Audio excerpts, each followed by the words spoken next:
Praise the Lord जय मसीह की मु जो पवित्र शास्त्र बाइबल भितर जो वाक्य नहीं आसी ताहा हेउची सुसंवाद। आजिकाली सुसंवाद शुणिबा बड़ कष्टकर व्यापार। संवादपत्र और रेडियो रे अनवरत दुख संवाद प्रचारित हेउची, तथापि केतेक सुसंवाद अछि। 2000 वर्ष हेला एहा रहिथिले मध्य आपण ए विषय शुणी न थाई पारंती। एहा हेउची आपणक जीवन को परिवर्तन करिवार शक्ति।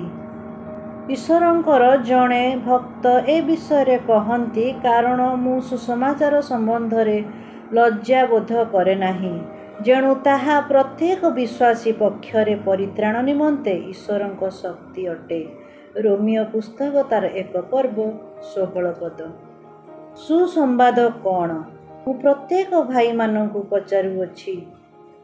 मु तुम्हमानक निकटरे जो सुसमाचार प्रचार करिथिली, जहा तुम्हे माने ग्रहण करिथिल, जहिरे मध्य स्थिर होई रही अछ, मु क्यों प्रकारे तुम्हमानक निकटरे प्रचार करिथिली, एहा तुम्हमानकु स्मरण कराउछि।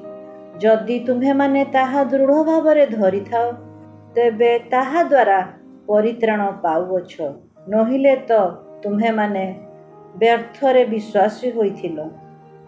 कारण जेउ शिक्षा मु पाइथिली, सेथि मध्यरु एही प्रधान शिक्षा तुम्हमानंकु प्रदान करिथिली, यथा ख्रीष्ट शास्त्र अनुसारे आम्भमानंक पाप निमंते मृत्युभोग कले, समाधि प्राप्त हेले, शास्त्र अनुसारे तृतीय दिवसरे उत्थित हेले।